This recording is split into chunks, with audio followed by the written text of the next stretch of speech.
Podcast Rural. Bom, gente, aqui no seu podcast rural do Paracatu Rural, hoje a gente está recebendo o Carlos Henrique da Silva, que é extensionista da Emater Minas e é técnico em agropecuária. Hoje a gente vai falar aqui sobre um assunto importantíssimo que interfere na vida de todos os produtores rurais, todos os proprietários rurais, poceiros, enfim, você que tem aí uma terra, precisa regularizá-la ambientalmente, caso isso ainda não tenha sido feito. E a gente vai estar falando qual é a importância disso tudo, como que você deve proceder. E o Carlos está aqui hoje justamente para poder explicar os principais detalhes. É claro que cada caso é um caso. Tem isso, tem aquilo, depende daquilo outro. Você tem um APP, você tem aquilo outro na sua propriedade. Tudo isso precisa ser avaliado, mas não é nada difícil. Mas é importante que se faça. Basicamente é isso, né, Carlos? Bom dia, bem-vindo ao Paracatu Rural. Isso aí, Francis, bom dia, é isso aí que você disse. Mais uma vez, obrigado pelo espaço, né? Em nome da Emater Minas, né? Escritório local aqui de Paracatu, agradeço mais uma vez pelo espaço. Gostaria também de parabenizar, né, pelos melhores do ano 2023, Paracatu Rural, o melhor programa de rádio no ano de 2023 aqui em Paracatu. E também agradecer a todos, né? Também fui eleito melhor técnico agrícola, né, do ano aí. Gostaria de agradecer todos os produtores rurais, todos os parceiros que votaram também. E assim, um ano de conquistas, né? O ano de 2023, um ano difícil, mas um ano muito bom também, né? Um ano de vitórias. Então gostaria de agradecer a todos e estamos aí juntos. E mais uma vez, muito obrigado pelo espaço. Eu que agradeço. Sempre quando a gente solicita, você está aí disposto a adequar a sua agenda para estar aqui conosco, né?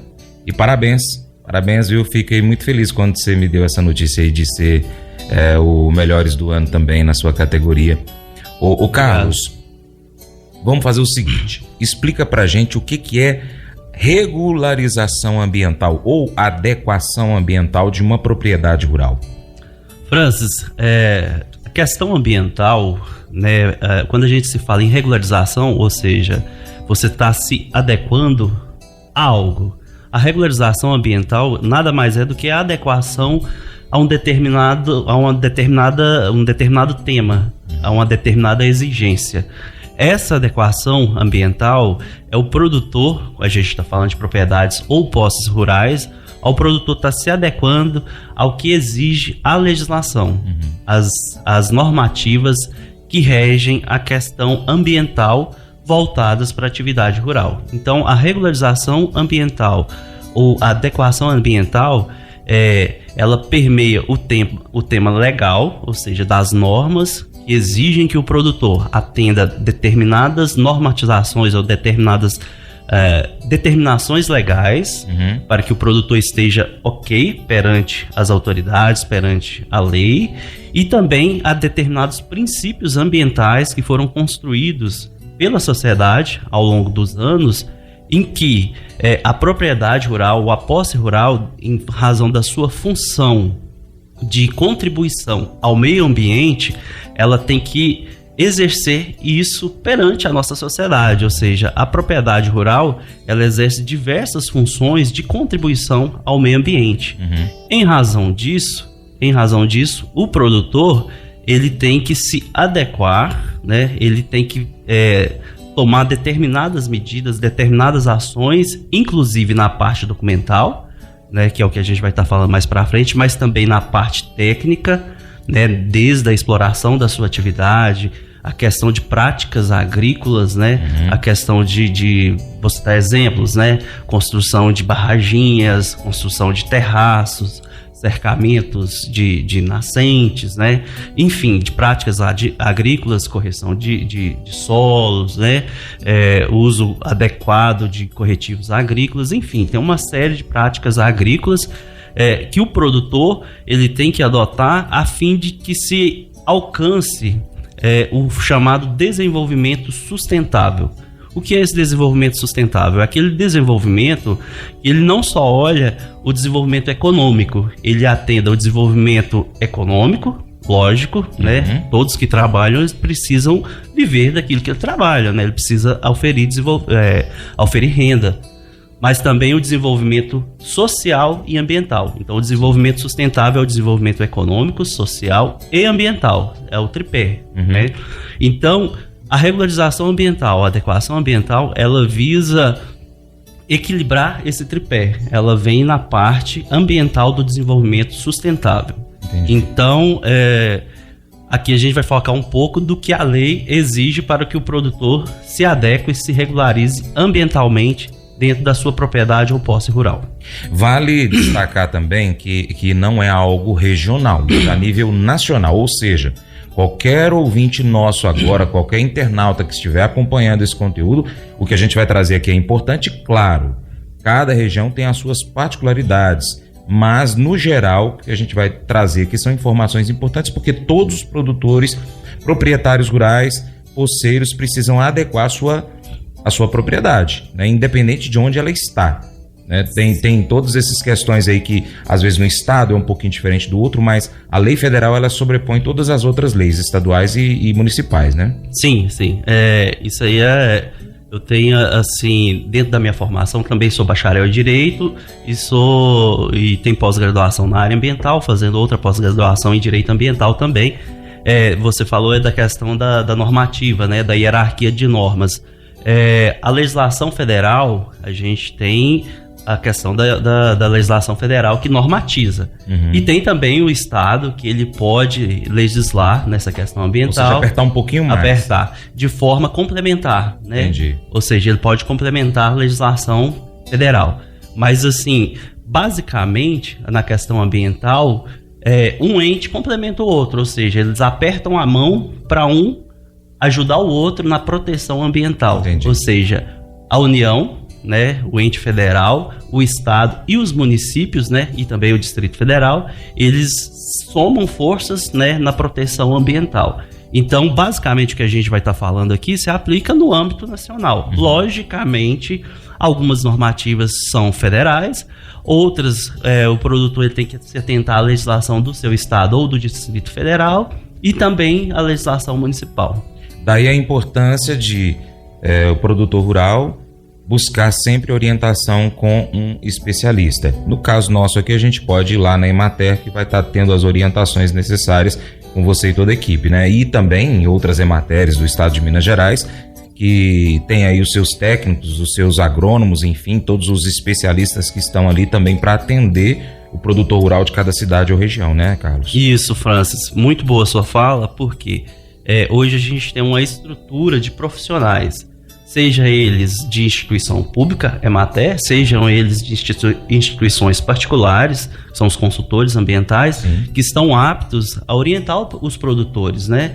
Então, o produtor ele tem que procurar essa assessoria técnica para não fazer coisa irregular, né? Porque a gente sabe que o produtor, quando às vezes acontece dele ser pego e ser multado, muitas vezes é por ausência de conhecimento, não é porque ele faz de má fé, é por falta de conhecimento, né? Então busque essa orientação técnica, busque essa orientação com um profissional de sua confiança, justamente para evitar, ou seja, vamos agir de forma preventiva, evitar a multa, né? Evitar a autuação.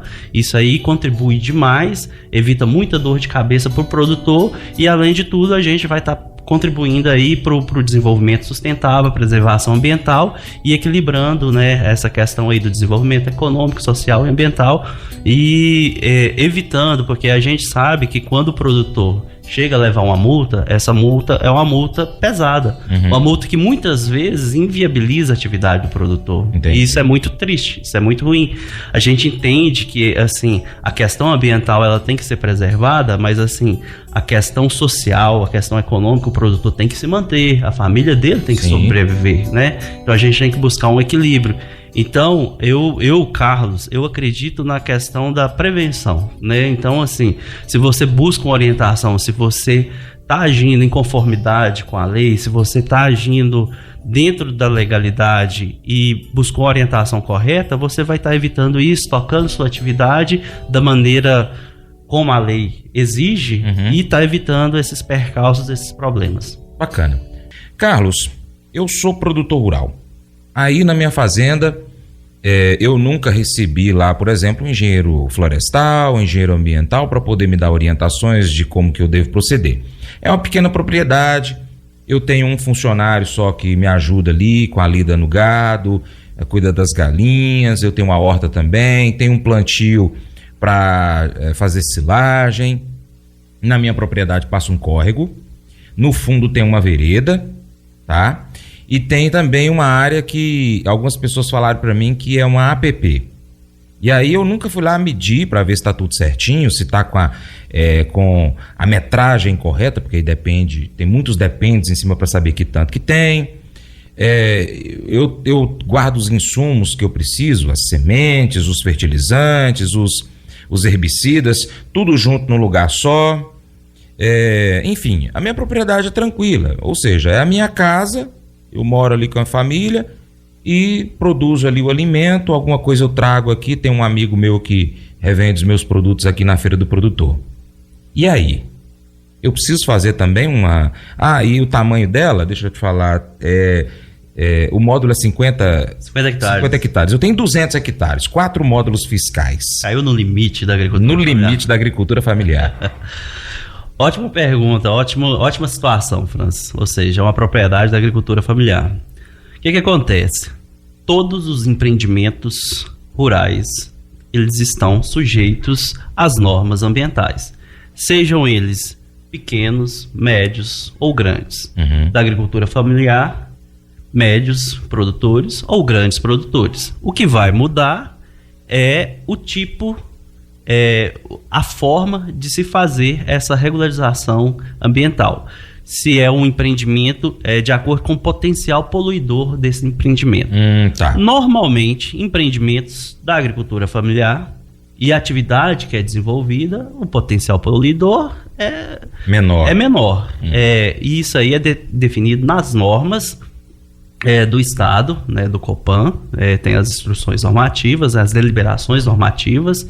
E, normalmente, nessa questão aí do licenciamento ambiental, essas atividades da agricultura familiar, elas são não passíveis de licenciamento, mas cada caso é um caso, é o velho ditado, né? Isso aí deve ser analisado caso a caso.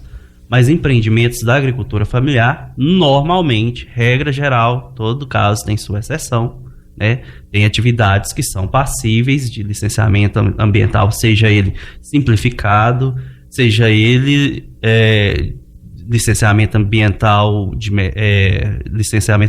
trifásico, de grande porte, enfim. Mas no caso aí de agricultura familiar, normalmente é o não passível, né? Entendi. Lá na minha propriedade, para poder até ajudar você um pouquinho, a gente também produz queijo. A gente pega uma parte do leite ali e faz queijo, aí tem o soro, alguns subprodutos a gente coloca ali num canto. Eu tenho até que ver o que está fazendo com isso, que eu não sou eu que cuido dessa parte, é a minha esposa. Tem até que ver com ela o que ela está fazendo do subproduto ali do leite. O que acontece? Aí, ou seja, essa destinação do resíduo. Ou seja, o que tem que ser feito? Tem que ser feito... o que a legislação exige? Você tem que fazer a vistoria, o assessor técnico, o consultor técnico ambiental, ele vai visitar a sua propriedade e ele vai verificar em qual dessas modalidades você vai se enquadrar nessa propriedade. Suponhamos que você caia nessa modalidade aí de dispensa de licenciamento ambiental. Lembrando que a dispensa de licenciamento ambiental, ela é uma modalidade de licenciamento ambiental. Só que, devido ao porte da atividade, ela vai ser simplificada, entendeu? E aí vai ser cadastrado todas as suas atividades, tudo certinho para ser feito. Mas dentro do que a legislação exige, você falou também que a propriedade ela tem um córrego no fundo, Sim. tem uma vereda. Aí eu vou listar aqui rapidamente para você o que a legislação exige. Ela exige o CAR, que é o Cadastro Ambiental Rural. Toda propriedade ou posse rural, devido ao Código Florestal de 2012, estabeleceu-se o Cadastro Ambiental Rural. Então tem que ter o CAR. No CAR, aquelas áreas de reserva legal, de preservação permanente são áreas protegidas, ou seja, são áreas que você tem que dar um tratamento especial devido à função ambiental. Se é uma área de agricultura familiar, ela vai ter um tratamento especial se ela tiver sido aberta antes da data base, que é 22 de julho de 2008, onde a lei o novo Código Florestal, que é a Lei 12.651, anistiou, ou seja, aquele produtor que consolidou o uso até 12 de julho de 2008, o órgão ambiental fiscaliza isso por imagem de satélite, viu? Ou seja, ele vai lá e faz o corte temporal.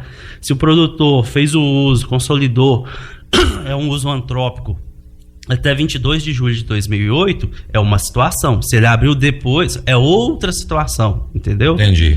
Aí o produtor, ele tem que regularizar essa área. Se é uma área de agricultura familiar, dependendo do tamanho da propriedade, vai ser uma forma de recomposição, uma forma de recuperação. Se é uma área maior, é outra forma de recuperação. E isso, a lei, ela traz, assim, esses cortes de acordo com o tamanho de propriedade, de acordo com o porte da propriedade. Então, por isso é necessário o acompanhamento técnico, a assessoria técnica, para você avaliar isso caso a caso. Além do CAR, além do licenciamento ambiental, tem também a outorga do uso de água. O produtor ele faz a utilização de água na propriedade. Então, ele tem duas modalidades do uso de água. Se ele usa água em grande volume, ele precisa da outorga. Se ele usa água em quantidade considerada pelo Estado de uso insignificante, ele vai precisar do cadastro de uso insignificante. Então, isso também tem que ser avaliado pelo técnico. Você falou da questão dos defensivos agrícolas. Tá, na questão da água, qual é o limite para uso insignificante? Uso insignificante é o seguinte: uma vazão superficial de 0,5 litro por segundo aqui na nossa região é considerada uso insignificante. O que é água superficial? Captação de superfície, córregos, lagoas, lagos artificiais, água de poço, água subterrânea, até 14 mil litros dias. Lembrando que poço tubular, que o pessoal tem o costume de falar, poço artesiano, ele precisa, para perfuração, de autorização ambiental. Ou seja, ele precisa de autorização ambiental para ser perfurado. E essa vazão, 14 mil litros por dia.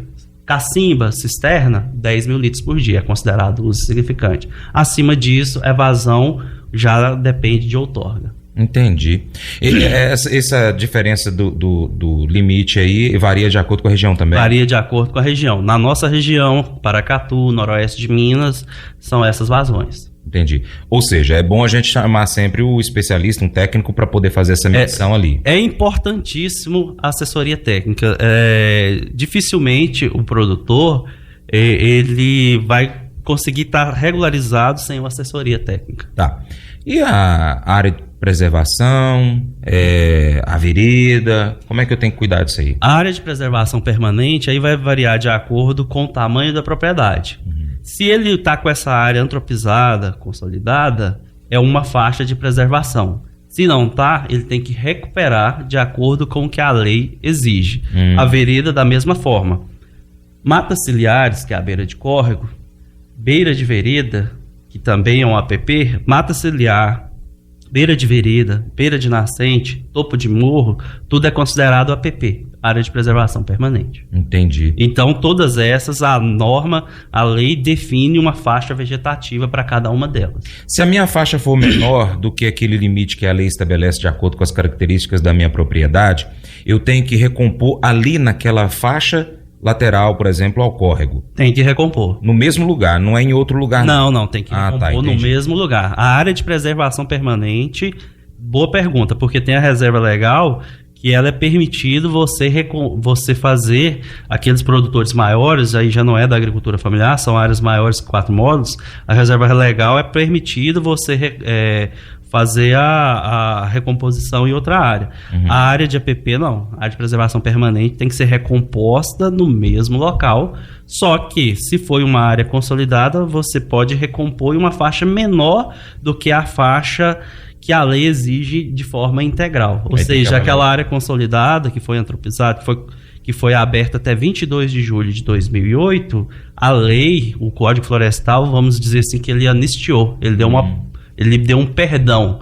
Ele diminuiu a faixa de proteção para aqueles que abriram até 22 de julho de 2008. Eu lembro que naquele dia lá na escola Delano, a gente estava conversando e o Álvaro estava explicando também que dependendo, às vezes a propriedade é muito pequenininha e o produtor fala, mas eu vou ficar quase que sem área para poder trabalhar. Tem alguns ajustezinhos que são feitos de acordo com o módulo fiscal. Entendi. Propriedade. Então é bom a gente estar sempre buscando um de vocês para ir lá auxiliar. Essa documentação, na questão da vereda também tem outra coisa importante que é o cercamento, né? Que não é, assim, até alguns anos atrás as pessoas falavam, vou gastar arame, estaca para cercar a vereda, para quê? Para quê, Carlos? O que acontece? O cercamento, dentro disso aí que você respondendo a primeira pergunta, questão de módulos fiscais. Até o módulo fiscal, a lei estabelece uma área menor, salvo engano, 5 metros. Deixa eu conferir aqui, porque aí eu preciso da minha colinha aqui, rapidinho. Vou fazer assim então, eu vou chamar o intervalo, você fala depois do intervalo. Beleza, então. Já, gente. Paracatu Rural, volta já. O programa Paracatu Rural hoje é o programa mais procurado pelos empresários do agronegócio para poder colocar propaganda, viu? Então, se você é empresário rural, se você é dono de uma empresa rural, empresa que vende alguma coisa rural, defensivo, sei lá, ração, produtos da roça, pode colocar a sua propaganda no Paracatu Rural, que o seu programa vai ser, a sua marca, ela vai aparecer nos 4 cantos aqui do Noroeste Mineiro. Então, pessoal que tem internet na roça, assiste o Paracatu Rural no YouTube. E aqueles que não têm internet, tem o rádio, ouve o programa Paracatu Rural, tá bom? Então você que é empresário rural aí, põe sua propaganda aí que você não vai estar perdendo não, viu, pessoal? Podcast Rural. Prosa de hoje aqui do podcast Rural é com Carlos Henrique Silva, que é o extensionista da Emater aqui de Paracatu, e ele também é técnico em agropecuária. A gente está falando aqui da importância da adequação ambiental de um imóvel rural, né? De toda a documentação ambiental que uma propriedade precisa ter. E o Carlos estava pesquisando aqui, ele já achou, a gente perguntou para ele aqui, falou, Carlos, eu me lembro que dependendo do tamanho, quanto menor é a propriedade rural, essa faixa lateral a um rio, a uma nascente, quer dizer, a mata ciliar, ela pode ser diminuída. Tem toda uma tabelinha que tem que ser seguida, não é isso, Carlos? Explica pra gente aí. Verdade, Francis. Essa aí são muitos números, a gente precisa da colinha. Mas é o seguinte, propriedades rurais de até um módulo fiscal, ou seja, até 50 hectares. Aquelas áreas que foram consolidadas, ou seja, que foram abertas até 22 de julho de 2008. Elas vão ter que recompor no mínimo 5 metros. Ou seja, até 50 hectares, a faixa mínima de APP em torno de córregos, de rios e riachos, 5 metros.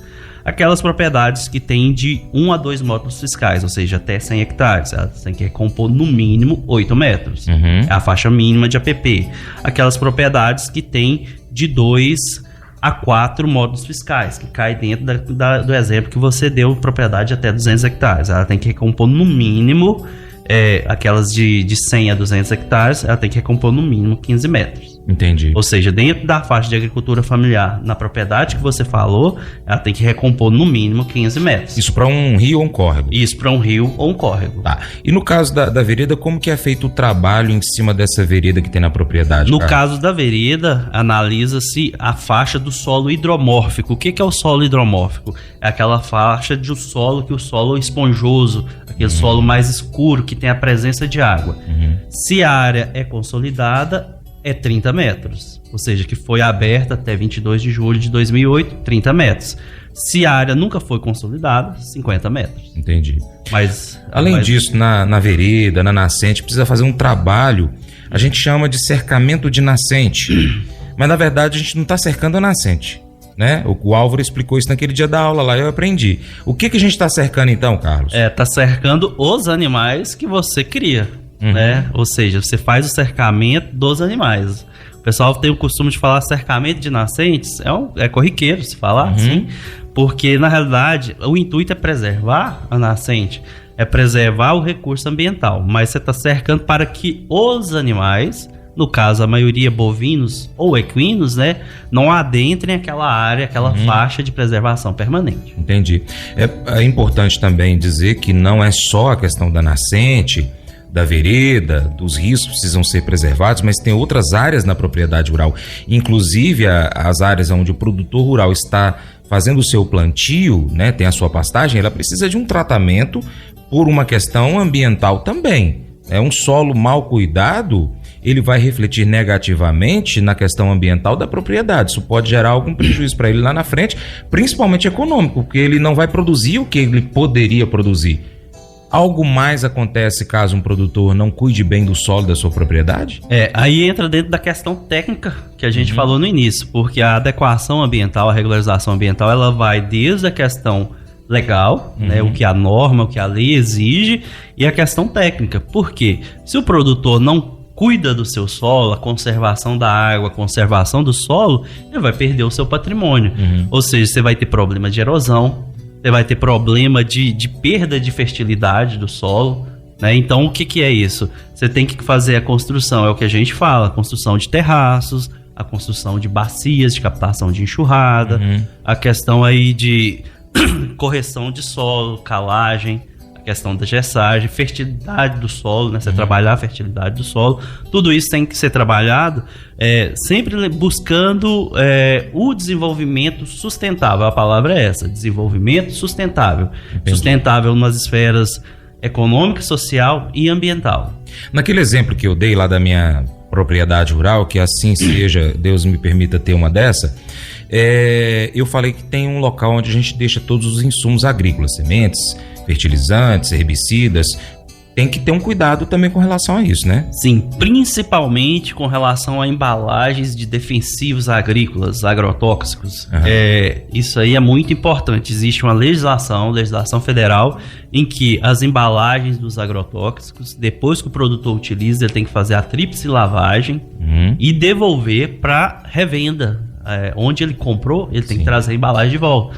Muito produtor, ele reutiliza essa embalagem, ele queima essa embalagem, isso não é o correto. Ele tem que fazer a devolução na revenda onde ele comprou. A revenda é obrigada a receber essa embalagem. Se o produtor não fizer, ele pode ser multado. Pode ser multado. E não é pequena multa. Não. Multas ambientais, o produtor tem que colocar na cabeça que multas ambientais, cada dia que passa, está vindo mais pesada. Então, a gente tem que agir de forma preventiva, a fim de se evitar essa multa. Até o local onde ele vai guardar, até o dia dele chegar para poder trazer aqui na cidade para entregar na revenda, tem que seguir algumas normas também. Sim. Tem toda uma legislação que estabelece como que deve ser esse local de armazenamento das embalagens vazias, tanto das embalagens vazias quanto das embalagens cheias de agrotóxicos. Entendi. É um local separado. Bacana.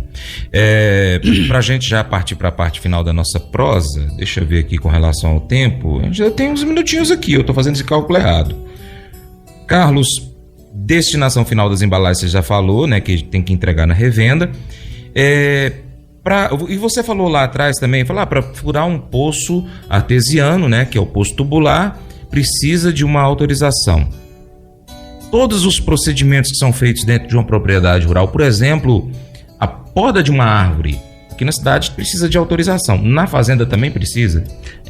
Determinada vegetação nativa, toda vegetação nativa, ela precisa de intervenção ambiental. Corte de árvores... Autorização. Autorização ambiental. Corte de árvores isoladas precisa de autorização ambiental. Tem uma mangueira de 100 anos na minha fazenda, e aí?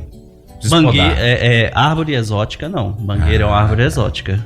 Mas se for, por exemplo, piqui? Piqui é um corte de árvores isolada, processo de corte de árvores isolada precisa de autorização ambiental, e piqui é uma árvore que inclusive é protegida por lei, né? Tá, entendi. O restante da minha propriedade rural, quais são os outros tipos de autorização que eu preciso para trabalhar nela ali? Então, vamos entrar nesse tema aí. O que acontece? O produtor que for fazer supressão de vegetação nativa, seja corte de árvores isoladas, seja supressão de vegetação nativa, não faça sem autorização do órgão ambiental.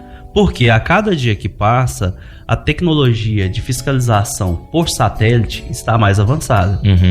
A Polícia Ambiental hoje ela está trabalhando com a fiscalização com satélite da Polícia Federal, que ele tem atualização diária.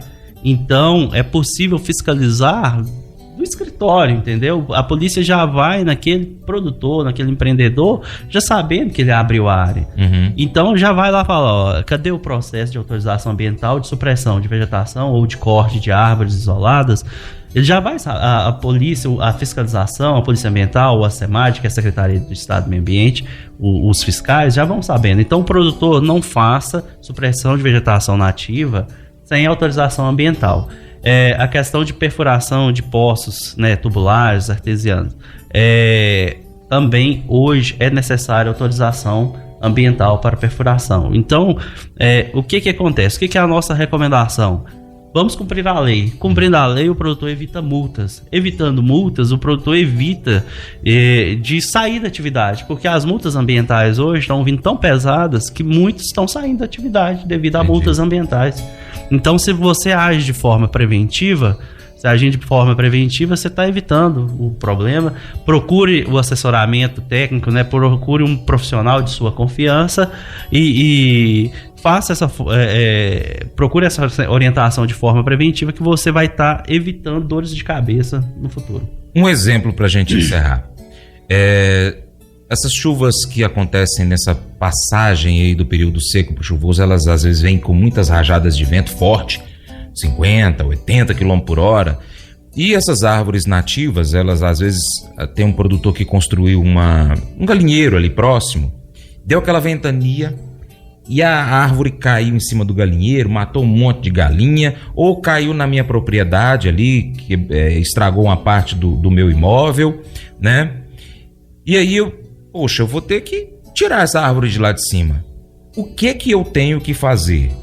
Eu tenho que socorrer ali, tirar fotografia, levar para o órgão ambiental, falar, olha, foi algo atípico, teve essa chuva, tem todas as informações ali. Ou primeiro tem que acionar, esperar uma autorização para tirar a árvore de cima da minha casa? Não. Isso aí é um caso fortuito de força maior, entendeu? Caso fortuito de força maior, não teve ação do produtor, não teve a intenção do produtor. Assim, eu sempre oriento o produtor a se resguardar. Se ele tiver a condição de fotografar, mostrar que a árvore quebrou, né? Assim, foi uma ação do vento, do tempo, isso aí não vai ser imputado a ele um crime ambiental, uma autuação por causa disso, não. Isso aí, de forma nenhuma. E até uma certa quantidade, a lei ambiental estabelece as normativas que o produtor pode tá utilizando para consumo doméstico, entendeu? Entendi. Mas assim, não faça isso sem orientação. E se resguarde, né? A gente tem que ter prudência e se resguardar. Aconteceu esse caso, tira a fotografia com data, tudo certinho e se resguarde. Mas caso fortuito dessa forma aí, o produtor estando resguardado, não precisa se preocupar, não. Agora é a hora de você fazer a propaganda da Emater, e aí o produtor precisa de uma orientação, tem que dar um pulinho na Emater mais próxima, né? Aqui em Paracatu, hoje está ali próximo da ponte do Paracatuzinho, né? Isso, no caso, a Emater aqui em Paracatu está na rua Dom Serafim, número 55, Arraial da Angola. Se quiser estar procurando, pode estar procurando a gente lá. O meu telefone de contato é o DDD 38 99225 0152. Carlos Emater Paracatu.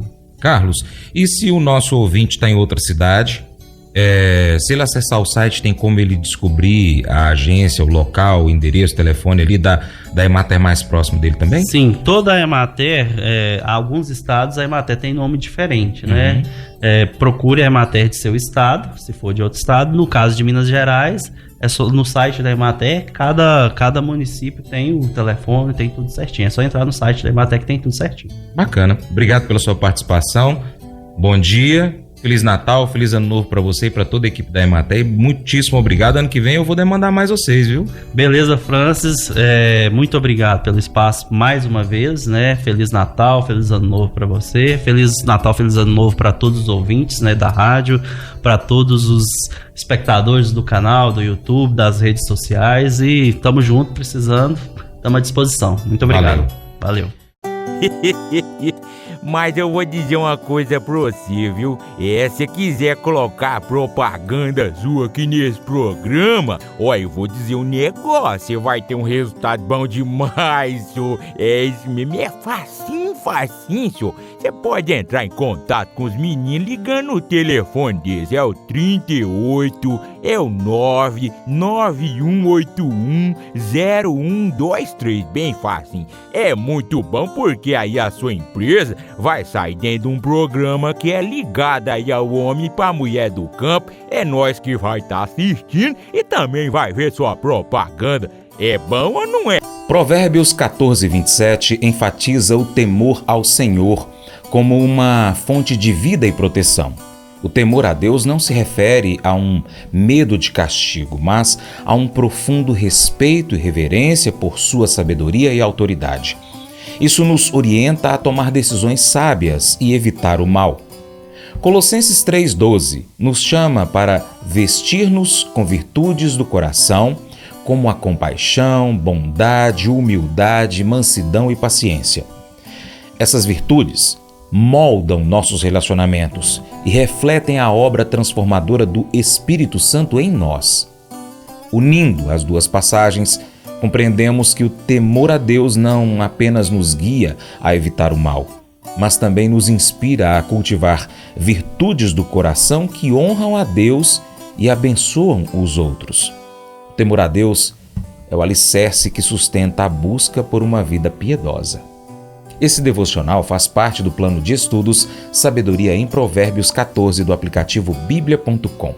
Muito obrigado pela sua atenção. Até o nosso próximo encontro. Deus te abençoe.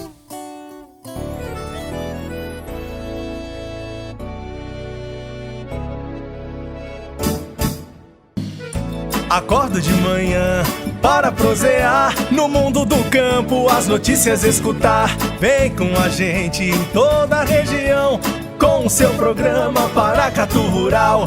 Tem notícias, informação e o mais importante, sua participação. Programa Paracatu Rural. Programa Paracatu Rural.